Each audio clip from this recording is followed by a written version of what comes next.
is Chef Erica, and I am an adjunct chef instructor here at Kemmons Culinary Institute. Today we are going to be making Korean Japchae, which is Korean sweet potato noodles. They are very interesting looking. A lot of people compare them to squid tentacles, but they are nothing like squid tentacles, and they taste even better than squid tentacles.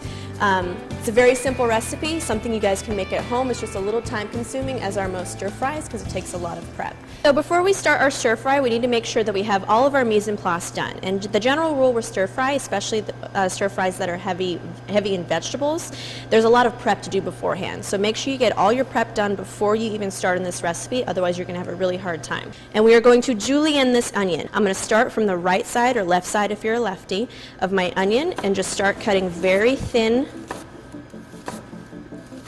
lengths. And we are going to thinly slice our celery. The purpose of cutting all of your vegetables the same size and generally the same uniform length is important because you want everything to cook as evenly as possible. I'm going to cut it in half crosswise again, and I'm going to julienne my celery as thin as possible. And all I'm doing is just rocking my knife back and forth, making sure that I'm watching what I am doing, and then I have full control of my knife. So your knife cuts really make a difference here. The next step is we need to square off our carrot, because as you can see, it's rather round and it rolls around on our cutting board. So what I like to do is I like to take my knife and cut one flat side so I have a nice flat surface for my carrot to lay on. Next, I'm going to square off my carrot's other sides, again keeping the scrap because that can go inside of a stock.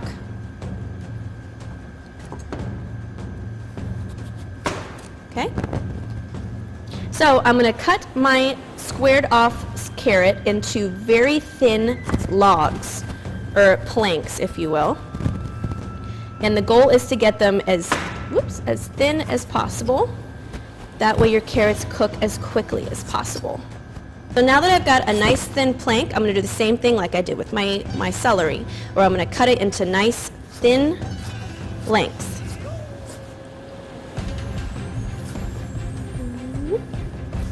Again, right here. You can also purchase a julienne peeler if you don't want to do these extra steps, but I always recommend practicing your knife skills anyways.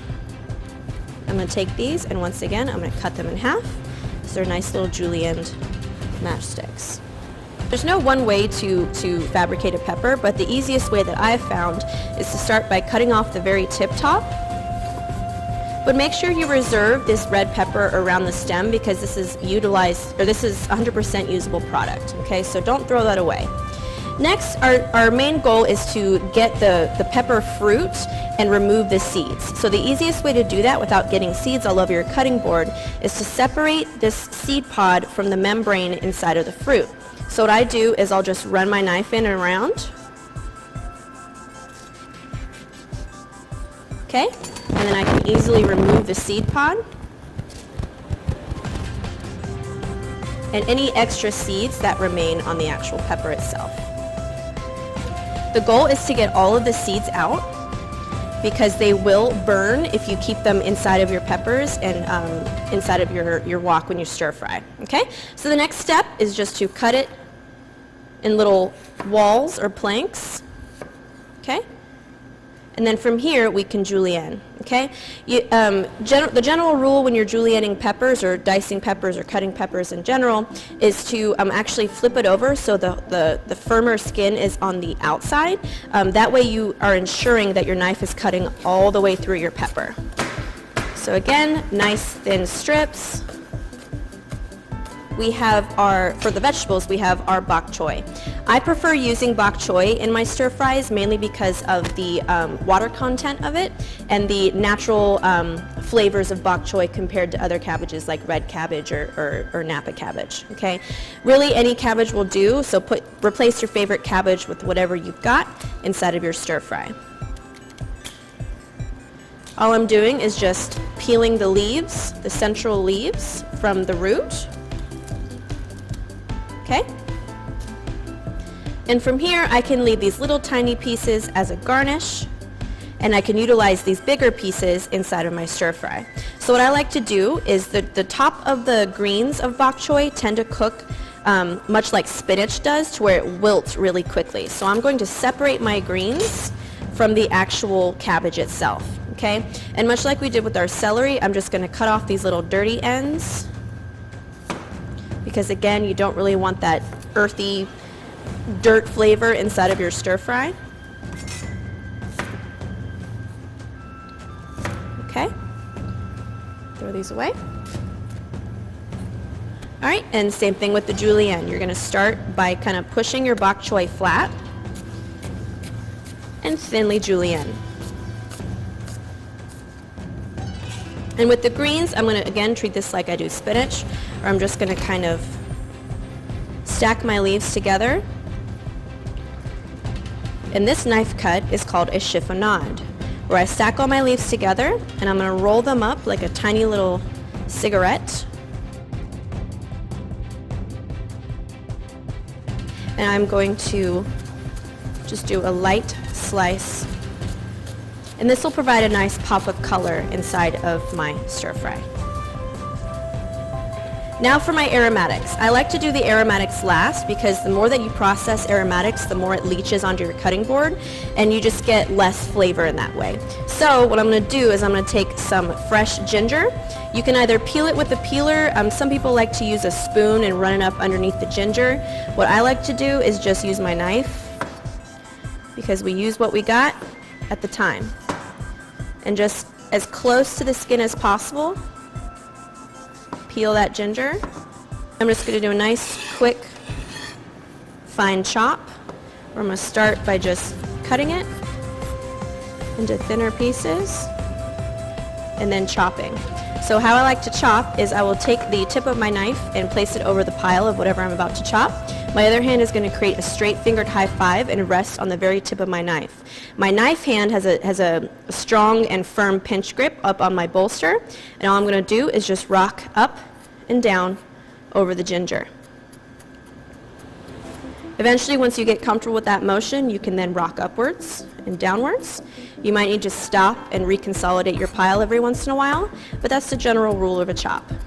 So first we need to peel our garlic. So what I like to do is, if you don't have a garlic peeler device, just take the flat edge of your knife, flip the blade away from you, and you're going to just hit the blade downward until it pops. That way the skin will come off much easier in one whole piece. So much like our ginger, I'm going to cut this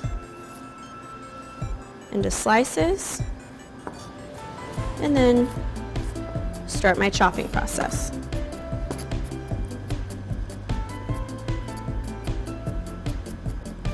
Okay, give it one more once over.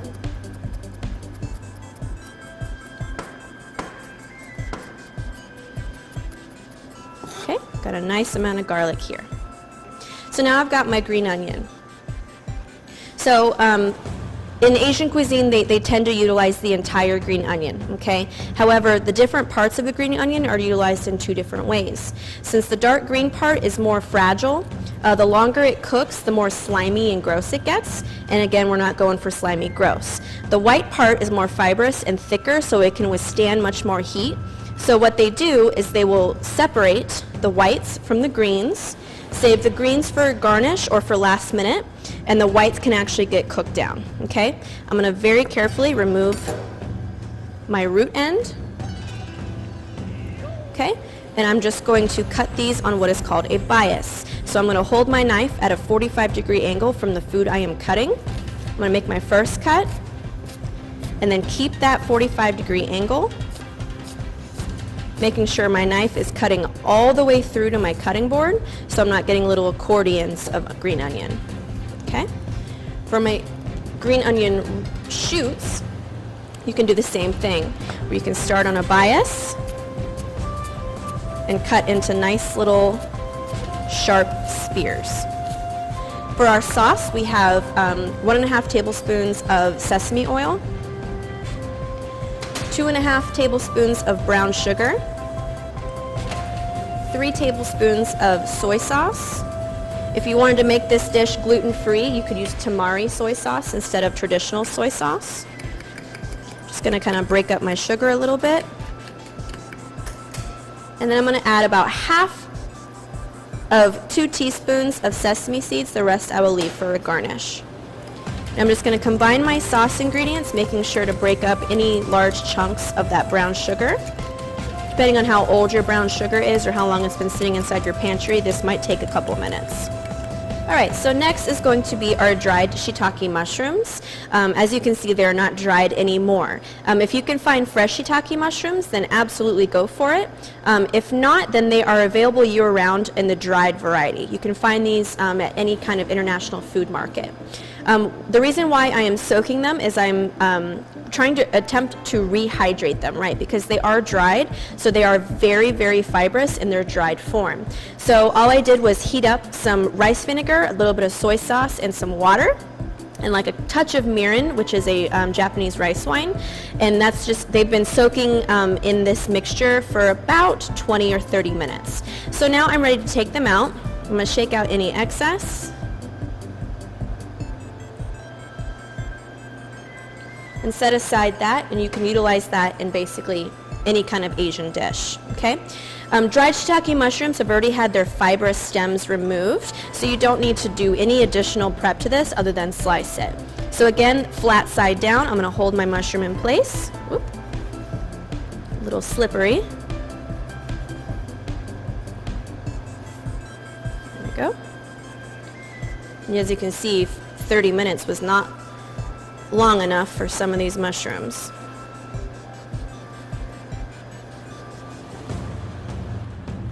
So now that we've got all of our vegetables cut, all of our sauce made, and all of our mise en place out of the way, we're ready for the important part, which is cooking all of it. So bring all your ingredients over to the stove.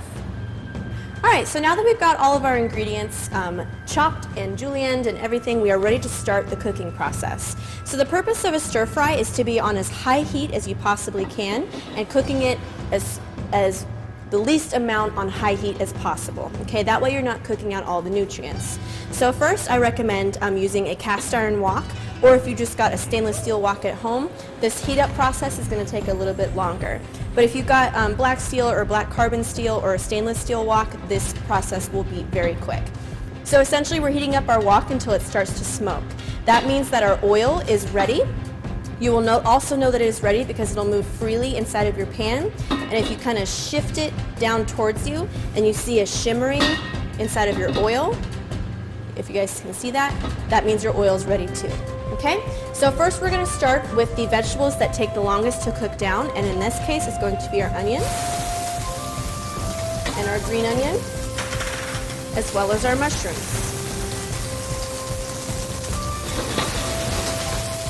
So again, believe it or not, the purpose of a stir fry is to keep everything stirred inside of your pan.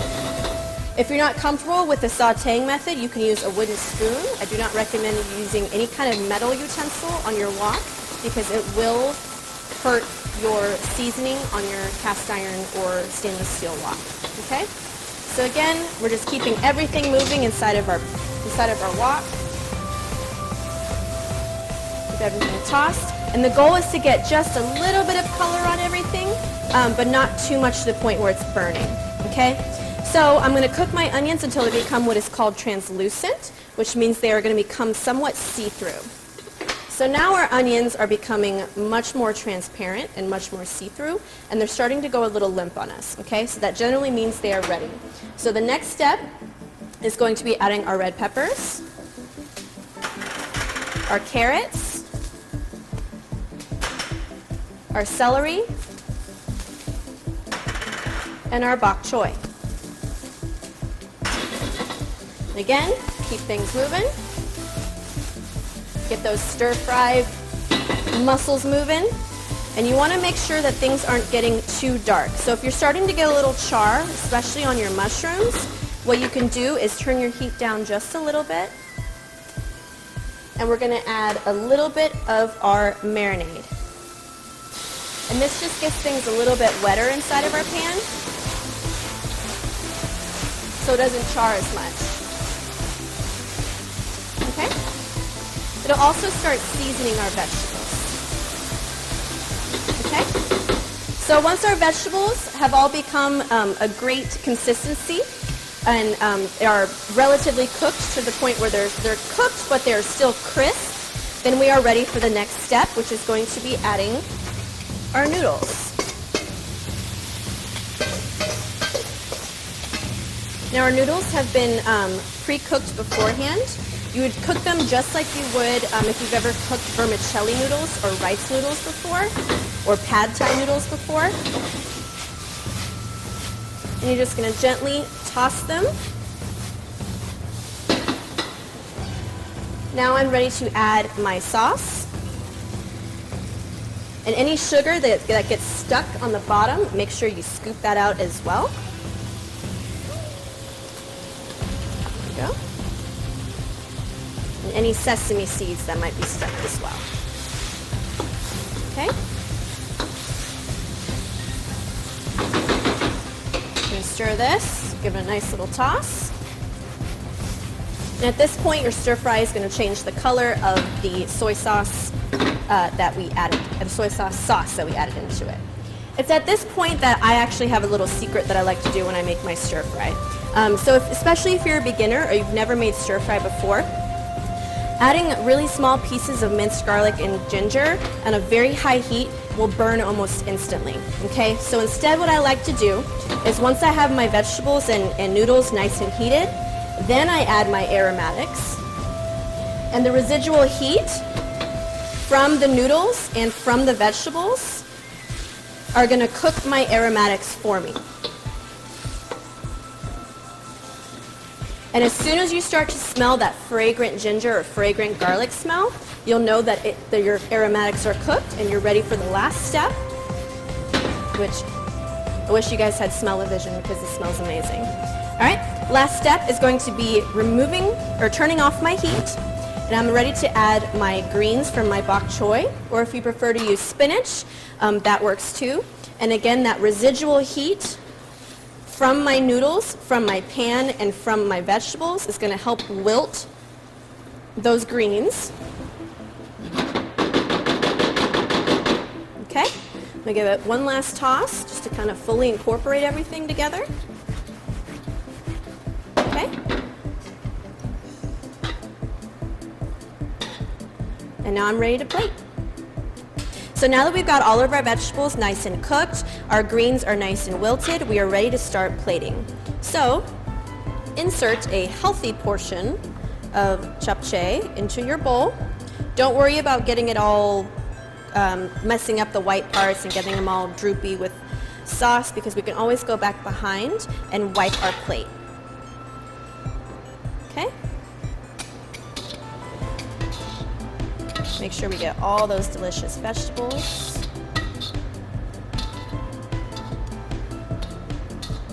Okay? Beautiful arrangement of color. Okay, and now we are ready for garnishing. So for garnishing, I've got my tiny baby bok choy centerpieces. I've got my green onion. I've got some Korean-style red pepper powder called gochugaru. I have a little bit of soy sauce for finishing and a little bit of Korean red chili sauce called gochugaru. Okay?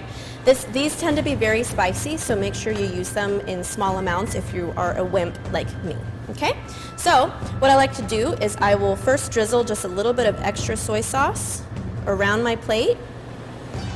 And this will just help kind of keep things seasoned if you either mismeasured or you prefer to have a little bit more seasoning on your stir fry. Next, I'm going to take my bias cut green onions and just kind of gently sprinkle them over the top. Nothing too crazy or exotic. Okay. Next, I'm going to take my gochugaru, which is my spicy chili paste. I've got it inside of a bottle just so I can kind of control the amount that I'm adding. Add a nice little healthy drizzle. We're going to add our beautiful tiny little baby bok choy miniature leaves. I like to take this thinnest part of the green onion and just kind of crumple it. And it kind of just adds a nice little like abstract garnish. Okay, and then last but not least, our gochugaru, gochugaru. Just a nice little pop of color. Okay, and there you have it. Japchae, Korean style. For more information about our Culinary Essentials Certificate, 4-year degree program, public classes, or any of our other programs, please visit us at memphis.edu/culinary.